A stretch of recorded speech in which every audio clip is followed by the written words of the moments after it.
ఏ దారిలో నువ్వు పోతున్నా, ఏ గండం నీకు ఎదురైనా, ఏ కీడు ఎన్నడు జరగదు నీకు, అమ్మ దీవెనిది నా కొడుకా.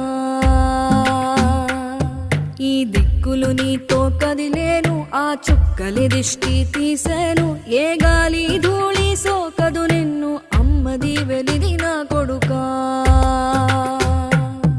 ఏ పిడుగుల చప్పుడు వినపడినా, ఏ బూచోడి